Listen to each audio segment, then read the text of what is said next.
Good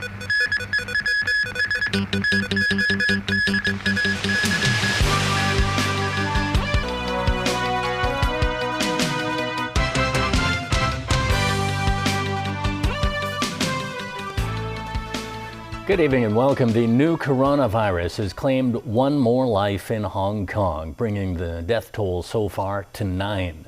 The latest fatal victim, a 90-year-old woman, was the second resident of a Zhewanshan elderly care home to succumb to COVID-19. This as 19 more infections were recorded today, including 14 locally acquired cases, 7 of which with unknown sources. The city's tally now stands at 1,586. Kana Chiu has more. For 7 straight days, a 2-day daily jump in local coronavirus infections has continued to roil the city with no respite. As authorities mapped out the latest cases across the city, the Wong Tai Sin district in East Kowloon remains a hard-hit area. Among the new patients there are 44-year-old woman who works as a chef at Wensha restaurant in Chiwanshan. That's where an infection cluster emerged over the past few days. Residing in Hong Kin House in Chihong Estate, her 2 daughters are down with a pneumonia-like affliction as well. Other than the trio, 4 more people who tested positive for the coronavirus have also shown epidemiological links to previous patients. They include a Food and Environmental Hygiene Department staff member and a 3rd customs officer.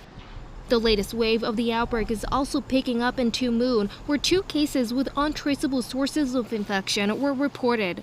Amid a tug-of-war between a resurgence of cases versus virus containment efforts bound by resource limitations, authorities will be prioritizing high-risk individuals in carrying out disease screenings. Those with symptoms and those who are admitted to hospitals and those who have symptoms and attended doctors.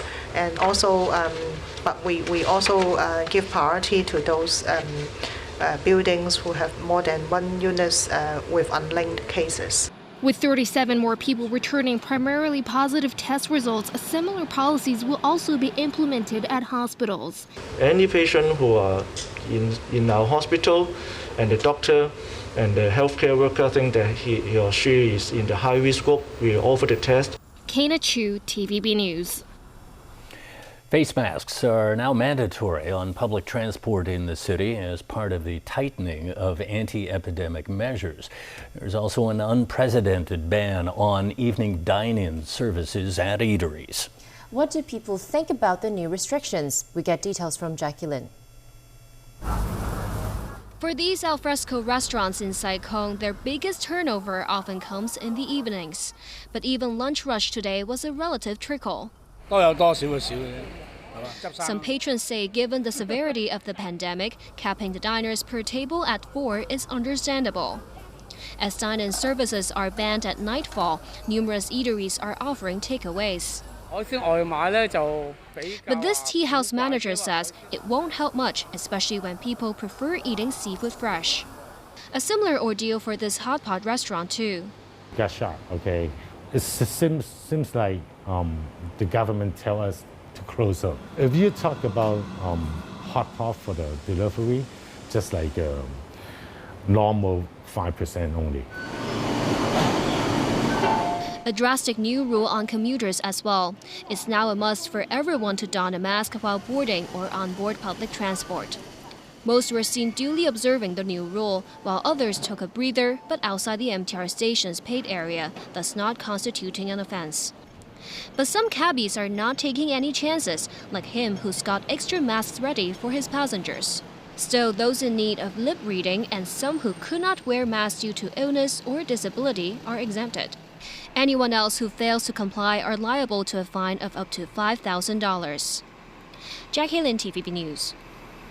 With a recent surge in COVID-19 cases in the city, the government is expected to open around 800 more quarantine places in Penny's Bay next week. At a special meeting of the LegCo House Committee, Chief Secretary for Administration Matthew Jung said around 800 quarantine places are expected to be available by next week.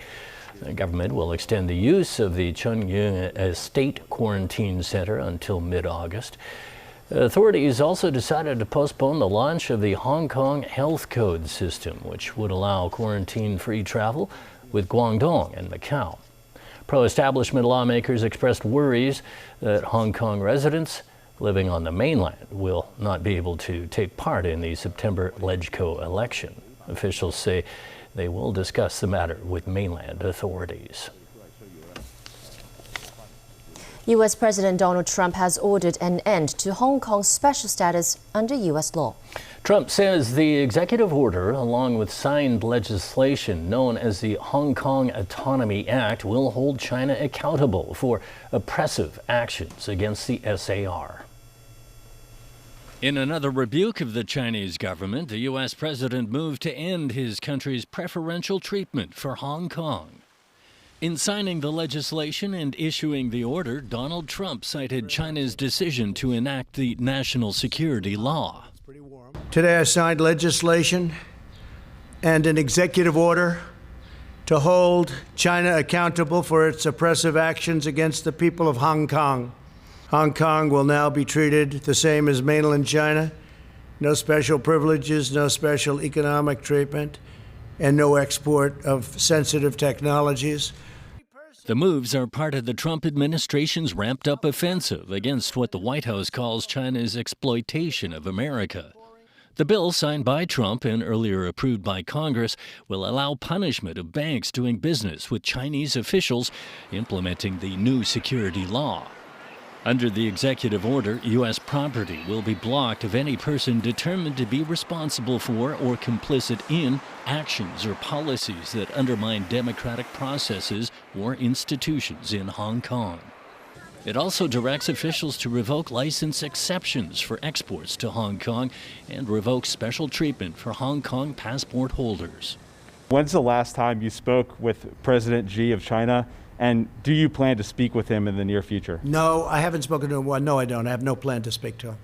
The foreign ministry in Beijing says China will impose retaliatory sanctions against U.S. individuals and entities in response to the legislation targeting banks. A U.S. official says more sanctions are in the works, including further U.S. travel bans against Chinese officials and possible Treasury sanctions. Executive Council member Regina Ip said the U.S. decision to end Hong Kong's preferential status will affect the city's international reputation, but won't damage its position as a financial hub.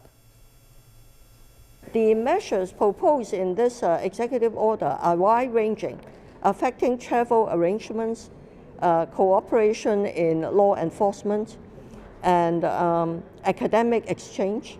However, I think the impact on Hong Kong as a financial services center is limited, and I don't think there will be any impact on the Hong Kong US dollar linked exchange rate. I think these measures will be counterproductive in the sense that they will only end up reducing the US influence in Hong Kong. Beijing says it's not afraid of any sanctions the United States might impose over the situation in the South China Sea. A foreign ministry spokesperson said today China hopes the U.S. will not go further down the wrong path and accused Washington of stirring up trouble and destabilizing the region. The remarks came after Washington warned of possible sanctions against Chinese officials and companies involved in coercion in the South China Sea. On Monday, the U.S. rejected China's claims to offshore resources in most of the region, calling them completely unlawful. The U.S. statement supports a ruling 4 years ago under the UN Convention on the Law of the Sea that invalidated most of China's claims to maritime rights in the South China Sea. That ruling came about as a result of the Philippines challenging China's claims in an arbitration court. The New York Times says it will move part of its Hong Kong office to Seoul because of uncertainties created by the national security law. The newspaper says there's a lot of uncertainty about what the new rules will mean to our operation and our journalism. It added some of its staff faced challenges in securing work permits, and about a third of its Hong Kong staff will be transferred to the South Korean capital over the next year. It's the first major relocation by an international media outlet since the law took effect 2 weeks ago. Police arrested Democratic Party Vice Chairman Lo Kin-hei on a charge of unlawful assembly in connection with anti-government protests near the Polytechnic University last year. Lo was arrested at around 6:30 a.m. He was later released on bail. On November 18th last year, he was arrested near Energy Plaza in East Tsim Choi, along with dozens of others there. Lo, who also chairs the Southern District Council, said he was helping residents in the area evacuate when riot police charged in. He will appear in court on August 21st. A case involving 15 pro-democracy figures who face unlawful assembly-related charges will be transferred to the district court.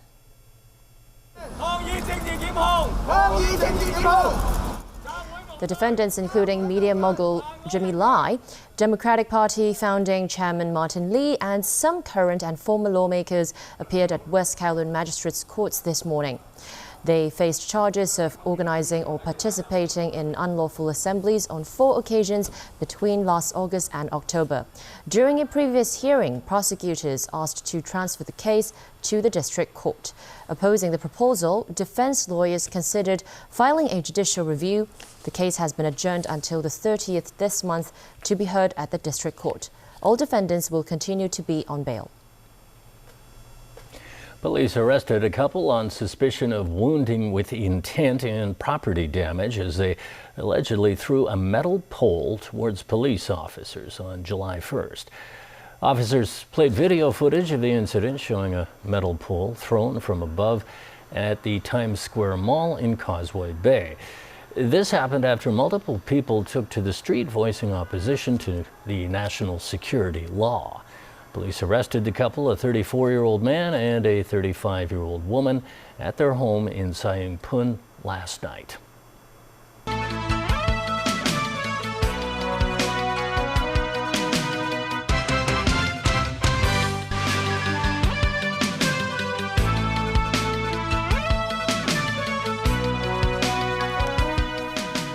Welcome back to TVB News. U.S. President Donald Trump says his administration will put out flames as they happen, but will continue to push for the country to reopen despite a surge in COVID-19 cases across America. The U.S. has more than 3.5 million infections and a death toll topping 139,000. But on a positive note, the first coronavirus vaccine trial in the country has shown some promising results. Leslie Tang has more. The situation is staying grim in Florida, which is a hotspot for another wave of COVID-19 cases in the U.S. The state added 132 deaths on Tuesday, the highest number of deaths reported in a single day in Florida. California is dealing with new lockdown measures due to a spike in cases.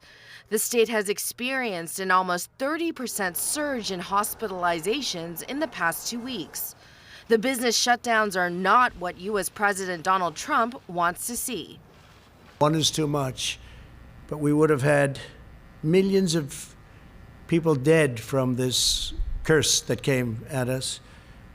But we did what we had to do, and now we'll put out the flames as it happens. We have to get the schools open. We have to get everything open. His right-hand man echoed his sentiments while visiting Louisiana, among the top 5 states for new virus cases per capita. We focus on saving lives, flattening the curve, protecting the most vulnerable, and opening up Louisiana again, and opening up the schools of Louisiana. Trump's presumptive presidential election rival slammed his handling of the pandemic. Good afternoon. Mr. President, open everything now isn't a strategy for success. It's barely a slogan. Do your job, Mr. President, because if we can't deal with the public health crisis, we can't deal with the economic crisis. But on a promising note, the first COVID-19 vaccine trial in the U.S. has shown some positive results. Developed by the National Institutes of Health and Moderna, results from the first 45 volunteers showed they developed key antibodies in their bloodstreams after receiving the vaccine. The vaccine requires 2 doses. The most important step will come July 27th, when a 30,000-person study will be launched to see if the shots really work. Leslie Tang, TVB News. The Trump administration has dropped a policy that forces international students to leave the country if they take only online courses in the fall semester. The decision comes after colleges nationwide filed a lawsuit against the directive. Dong Yao-nie spoke to some Hong Kong students admitted to U.S. universities about the ruling.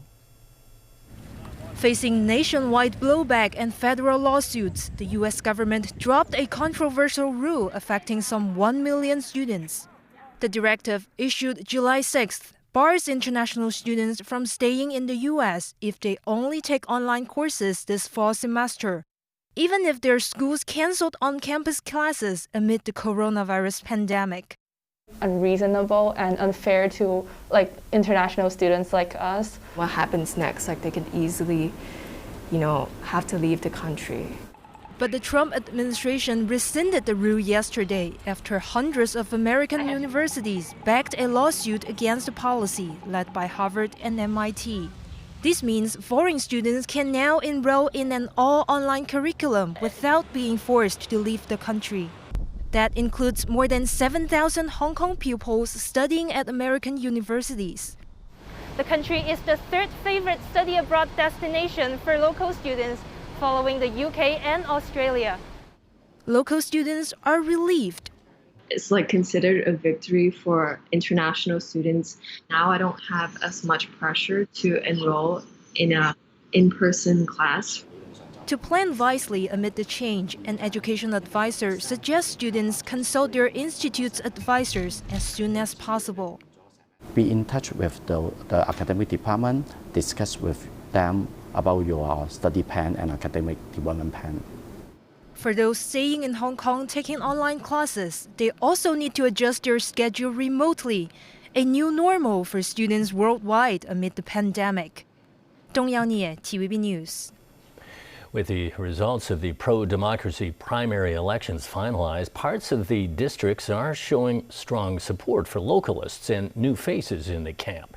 Naomi Harrialela has more.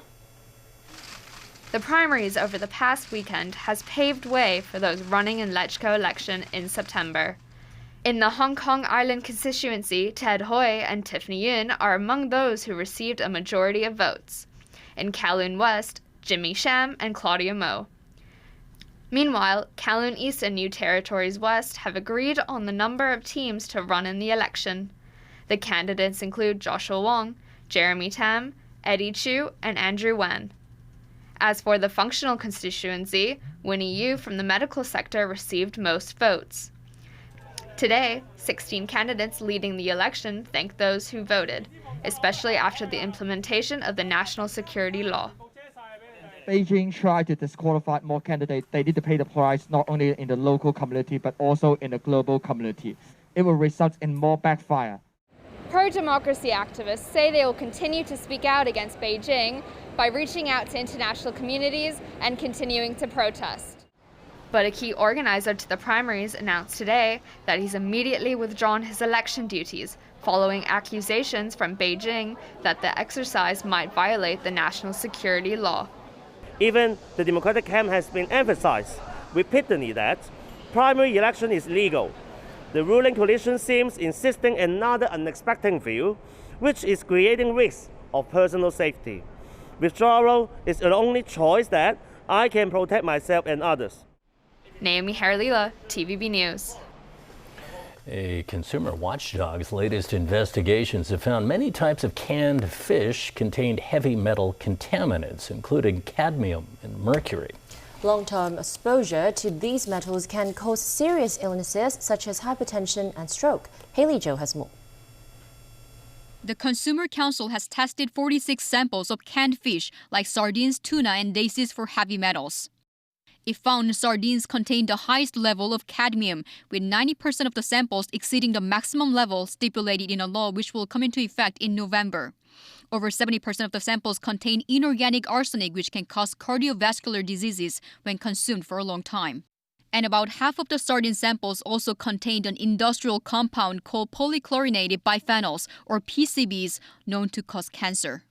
For tuna, 90% of the samples were found to contain methyl mercury, the most toxic form of mercury. The most extensive samples was a tuna in oil sample claimed to be originated from Spain and was priced at $149 per can. Its inorganic arsenic level was also the highest among the 3 samples. This sample was also the only tuna fish detected with both dioxin-like and non-dioxin-like PCBs. Meanwhile, all Day's samples had low levels of metals and PCBs, but the highest level of sodium. The Consumer Council says it is deeply concerned about the potential health risks in canned fish due to pollution and low materials used in fish farming. It urged the industry to implement stringent quality controls to reduce such risks. Haley Zhou, TVB News. That's the news. Thanks for watching. Good night.